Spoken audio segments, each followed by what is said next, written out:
Okay, everybody. Welcome to another lecture. As requested in class the other day, I'm going to take a chunk of time at the beginning of our class this Thursday to actually talk a little bit about the second writing assignment and to give you guys some time in class to brainstorm topics and to free write some of your ideas. So that's what we'll do for about the first 20 minutes of class. So if you're watching this online, you can either kind of go along or fast forward to the lecture content. All right. So just as a reminder, this is what the rubric looks like for your commentaries. This is how your TAs grade you. So the biggest place where you get points is on that exceptional critical argument.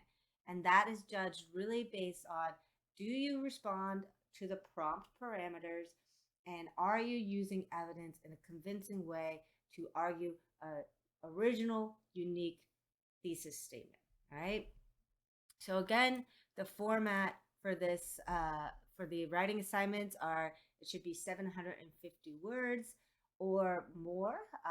You can think of it as a range, but 750 words will get you the full points in that category.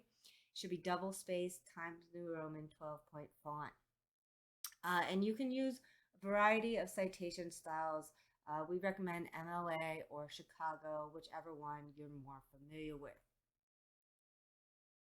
In terms of the prompt for the second writing assignment, it's building on what we have done in the last couple of classes and will continue to do today and next Tuesday, which is to focus on sports and its intersections with politics. And today we'll talk more about biology. So the prompt question is to take two sports, whether those be ancient or modern, and to compare the kind of cultural dynamics that surround them. So I list a series of questions that you could focus on. These aren't to limit you, they're just to provide a kind of starting point for thinking about what you want to do. The key part of this prompt is to compare two sports between either the ancient and modern world or two sports in the modern world. For example, you could compare FIFA and the Olympics, like we talked about in some of our course content. You could talk about football and basketball. You could talk about the ancient Olympics and the modern Olympics. There's a lot that's up for grab here. So, what I'd like you guys to do in kind of defining the scope of your commentary is first to decide what kind of two sports you're going to focus on and whether they're going to be a comparison between the ancient and modern world, or whether you're going to stick to two in the modern world or two in the ancient world. We don't really talk a lot about other ancient sports outside of the Olympics in this class, but if you know about them from your other course experience or having done outside readings, feel free to focus on two sports in the ancient world. The other thing that I want you guys to think about in honing in on the scope of your writing assignment is whether you want to focus on more kind of political facets or whether you want to focus more on these kind of biological or genetic conversations around sports that we're going to really focus on in the next two lectures. So again, defining the scope by deciding which two sports you're going to focus on. Are they in the ancient versus modern world? And are you going to focus on political factors that kind of surround sports? Are you going to focus on genetic factors? Or are you going to focus on something else, maybe a third factor? For example, are you going to focus on audience, which is one of the questions in the prompt that you could address. So for the next 10 minutes or so, I'd like you guys to first determine what you want the answer to this question about which sports you're going to focus on, and then to start free writing some ideas for topics. And as you do this, I'll come around and the TA, Jennifer, will come around to talk to you guys about your ideas and help guide you in places where you might be feeling a bit stuck. All right? So if you're watching this online, go ahead and just fast forward to the next section. All right. So the topic for our lecture today is we were born to run. And what we want to look at is what are the kind of evidence that we have, skeletal evidence, neurological evidence, and also cultural evidence that humans were actually evolved specifically to run. We know that our human ancestors evolved from primates by developing bipedal locomotion, walking on 2 feet. But what compelled us to start running on 2 feet after that, right? Is for many of you who aren't runners, this could be a really interesting question. Like, why do people think that running is a good idea? So, what I want to start out is a question just for the class about whether anybody, if we have any runners in the class, and if anybody in the class has ever run barefoot. So, over the past kind of decade or so, there's really developed a barefoot running craze that has taken off, particularly after the publication of a popular book published in 2011 entitled Born to Run, which was written by journalist and endurance runner Christopher McDougall. So, in the book, McDougall describes what seems like the superhuman feats of long distance endurance running over hundreds of miles by Mexican Tarahumara native peoples. Amazingly, the Tarahumara run barefoot or with simple leather sandals and report very few injuries and can even run throughout their entire lives into old age. The book that McDougall wrote draws on research by paleoanthropologist Daniel Lieberman on the left here and Dennis Bramble depicted on my right. And he uses this line of evidence to argue that humans are actually naturally evolved endurance runners. And the research that Lieberman and Bramble do suggests that adaptations for endurance running originated roughly 2 million years ago, when our ancestors were still primarily living in Africa. Among these evolutionary adaptations are skeletal and muscular changes that differ from the basic requirements of walking, especially changes in skeletal configuration that allow for greater springiness, that reduce impact of running on joints, and which provide stability. So working together, these things give our species a kind of unusual ability to actually run longer distances for more sustained periods than any other mammal that we know. Okay, so what are some of the anatomical features that differ with humans that have made us better at running? So there's a couple visible anatomical changes that we can point to that would lower energetic costs in humans and make running particularly efficient.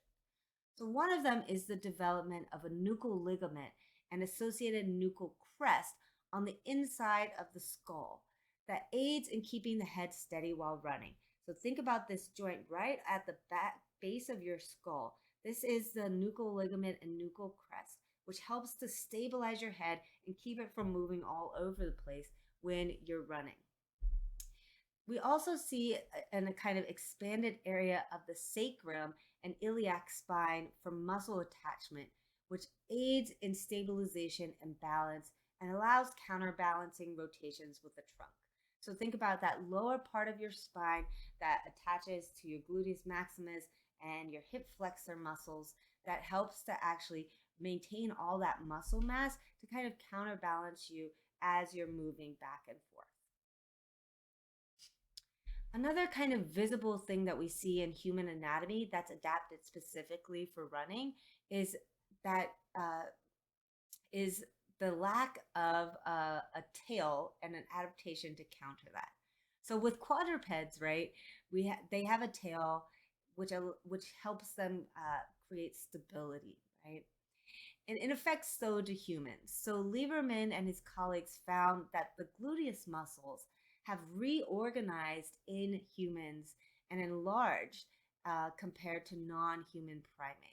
So our well-developed gluteus muscles, especially our gluteus maximus, acts as a brake on this forward lean of the body during running that helps to balance and create a center of gravity. This specific adaptation improves running performance, but actually has little influence on increased performance in walking. So the development of a stronger gluteus maximus muscle is a particular adaptation to running rather than just bipedal locomotion. Another thing that we can point to unique to adaptations to running is the array of tendons found in and around the arch of the foot, especially your Achilles tendon. So that's that tendon right at the back of your ankle. So this ankle and lower limb bones that act your ankle and your lower limb bones act as kind of springs for absorbing the stress of impact. But they also store and release kinetic energy, which helps propel your gait forward. This is why there's so much tension in that Achilles, because it's helping to absorb and reprocess kinetic energy. So one of the kind of interesting things, because there's so much tension in the Achilles, is that when an Achilles pops, it's called a gunshot wound, because the sound of the Achilles popping is so loud, it sounds like a gunshot because there's so much tension packed into that ligament. Another piece of anatomy that we can point to is our longer hind limbs. So what you're looking at is a comparison of the skeletal remains of a modern chimpanzee, one of our ancient ancestors, Lucy, Australopithecus afarensis, and then the modern human anatomy. And what you'll notice is there's significantly larger hind limbs, legs, right, on humans than even our direct ancestors, Australopithecus afarensis. So the reason why we might have developed these kind of longer lower limbs is because it helps us increase our stride length, and longer strides are more efficient. The last thing I'll talk about in terms of these kind of anatomical developments associated with the evolution of running is the fact that humans have a kind of erect posture, right? We stand on two legs, we have a larger body size, and most critically, we have a heat dispensation capacity. So basically, our ability to sweat is a direct evolutionary response to running. Humans secrete the highest amount of sweat per surface area of any mammal on Earth. According to some scholars, the loss of body hair and the advanced performance of heat dispensation, right, sweating, through this hyperdevelopment of human sweat glands allows for higher levels of performance activity in the heat of the day. So all of these anatomical developments end up making humans excellent endurance runners. So what we mean by endurance running, as defined by Lieberman and Bramble, is running many kilometers over extended time periods using what's called aerobic metabolism. Overall, endurance running is energetically inefficient, though, when compared to running. So all of these kind of anatomical developments that we have directly linked to running are not necessarily because it was more efficient to run than walk, but they made running more efficient, right? Okay, so the first clear evidence of endurance running is found with our distant ancestors, Homo erectus. So one kind of clear example of this is associated with KNMWT 1500, which was named by archaeologist Nerukatomi Boy. So Nerukatomi Boy is a 1.6 million years old skeleton of a 12-year-old boy found by archaeologists Alan Walker and Richard Leakey near Lake Turkana in Ethiopia. You can see a reconstruction of the skeleton, which reveals many of the anatomical features that we discussed so far. Right? It's got that longer lower limbs. They have that more well-developed gluteus maximus muscles and surface area for attaching muscle around the lower spine. They have the nuchal crest that helps to keep our head stable. They have more tension around the ankle to help with springiness in your step.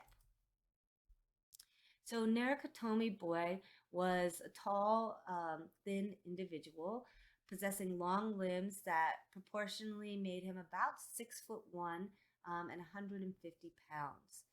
He had a kind of linear, narrow pelvic bones, which were consistent with bipedal locomotion, and wider shoulder carriage, which indicates stability in the upper body, which would act as a kind of possible counterforce to running motion in the lower body.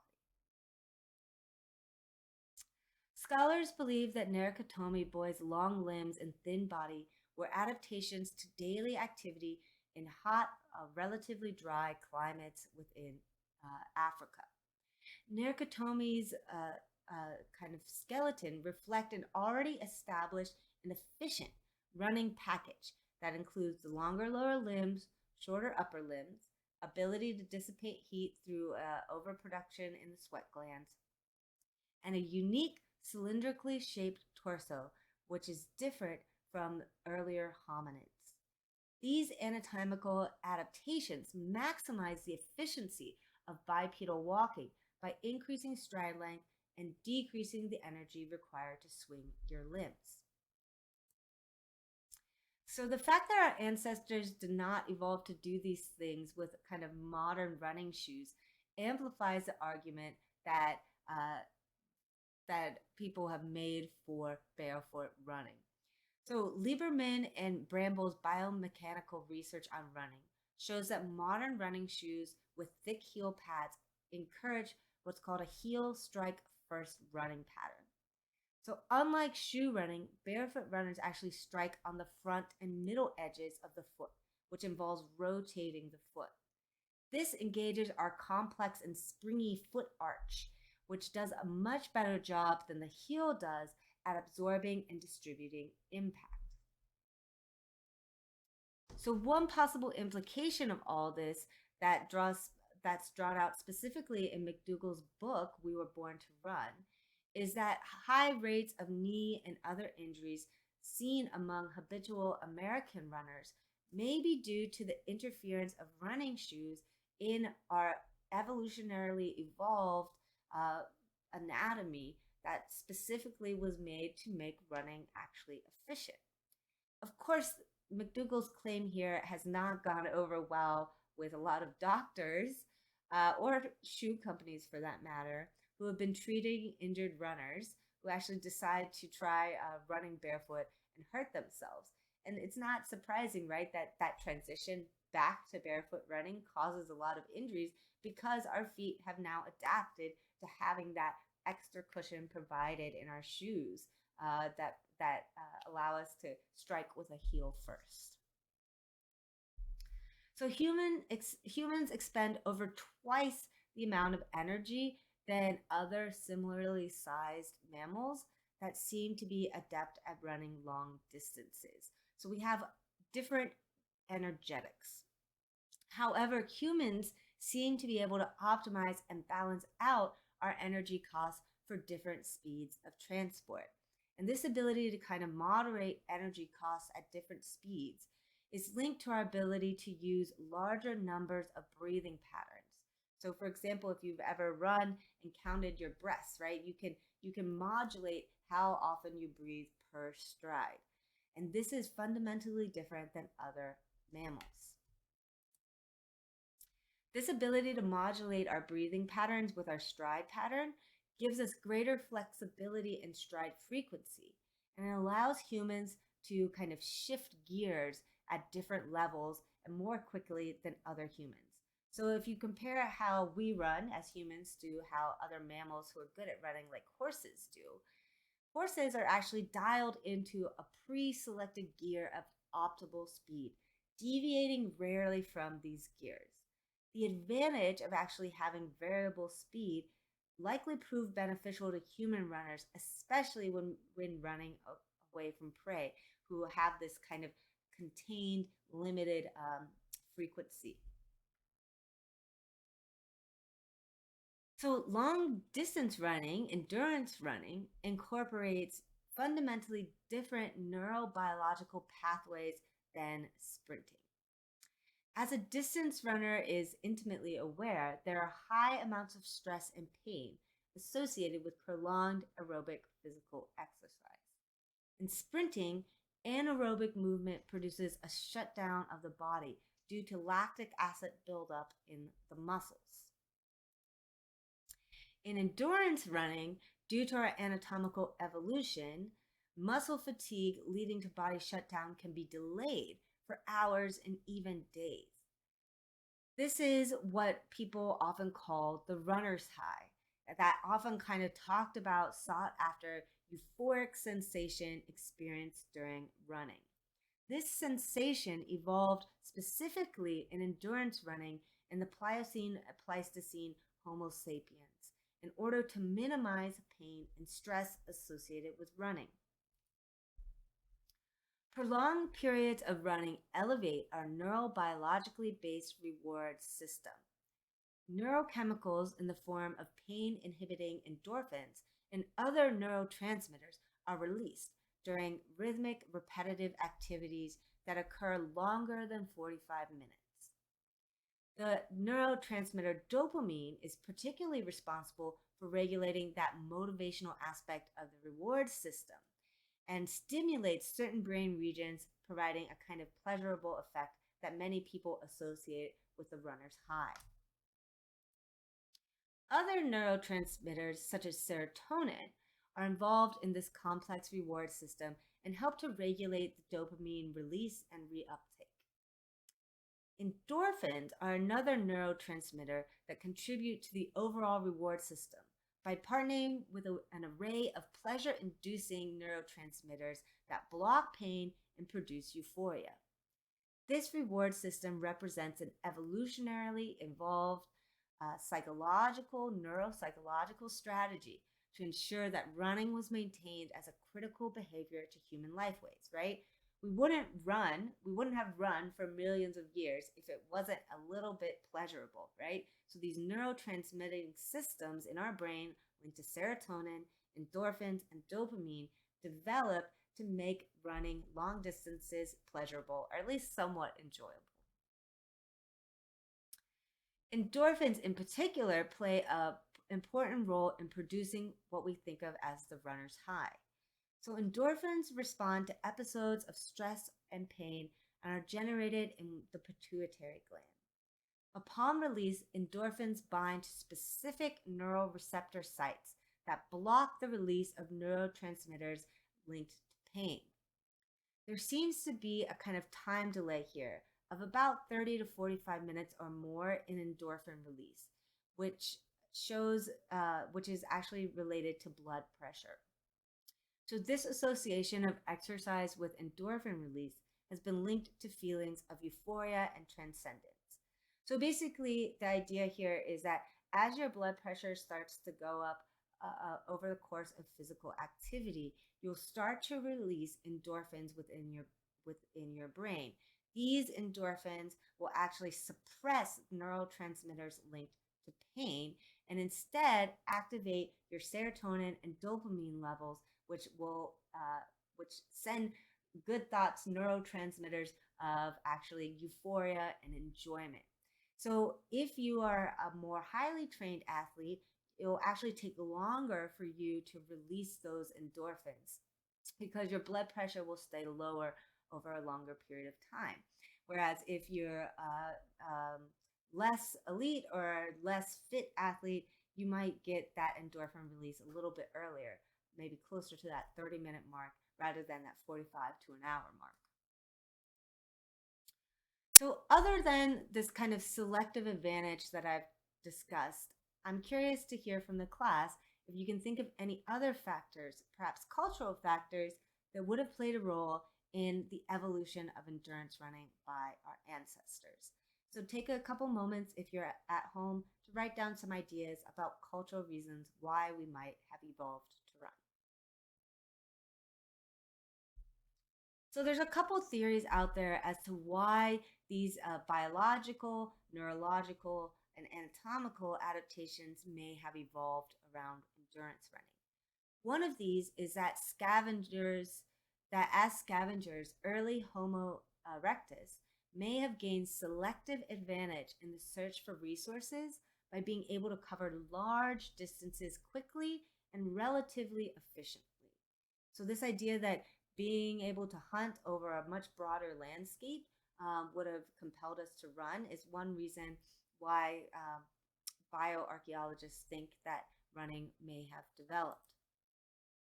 Another theory suggests that before the development of hunting technologies like bows and arrows, our ancestors practiced what was called persistent hunting, which means forcing a quadruped animal to run until it either dies from heat exhaustion or slows significantly to where humans can actually kill it. So few four-legged animals have the ability to sweat and will overheat if they do not slow down to pant. Think about your dog if you take it out for a hot day in Tucson for a walk, right? Sometimes they'll lay down if they can't dissipate heat fast enough through their tongue, because that's the only place where dogs are able to actually cool themselves. So, like dogs, other quadrupeds don't have this ability to sweat, and so they'll tend to slow down. So, what humans do is that they're able to sweat, and we can also carry water with us because we're bipedal and our hands are freed up to carry water. And so, we can literally run an animal to death by forcing it to keep running. Another theory that I want to elaborate on a little bit here is that endurance running was tied to an increase in mobility across large geographical areas, right? Our Homo sapien ancestors started out within West and Eastern Africa, but over the next several millennia spread out across Africa and into Europe, the Middle East, uh, Asia, and then to the Americas. So we have an increasingly large geographical area in which humans are being mobile over.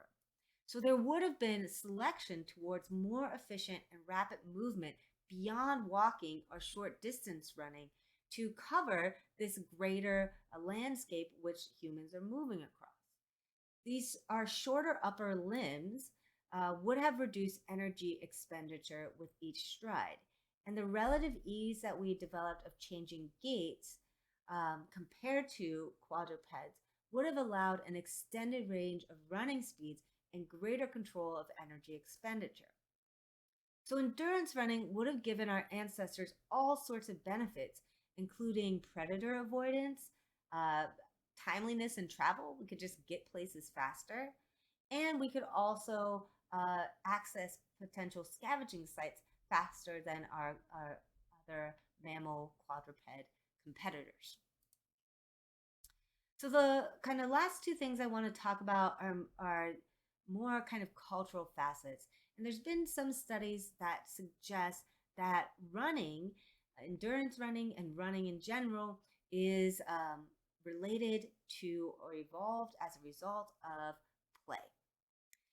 So play behaviors trigger the same reward pathways that running does. It triggers that same endorphin, dopamine, serotonin system. And specifically, we see neurochemical releases found in running linked to similar neurochemical releases in other mammals who are playing. So by activating this reward system, play behavior brings these kind of pleasurable responses to participants, while also being an important ingredient in facilitating cognition and social development. It also helps us become more aware of our environments. So animals, mammals, which we are, right, familiarize themselves with the environment during play, thereby decreasing risk factors of later becoming prey. Play offers the developing brain a whole host of activities to learn from while influencing neural growth and rewiring. In humans, running during play would have basically trained young bodies and brains for adult running and environmental awareness and hunting and all sorts of other activities which are crucial to our survival, especially the survival of our ancient ancestors.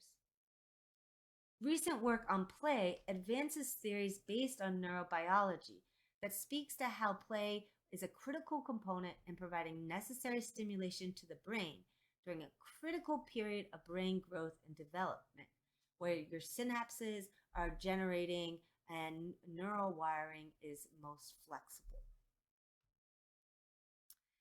Other theories include play as training for unexpected activities as well as a form of stress relief, which both of which are important for overall brain development and learning capabilities.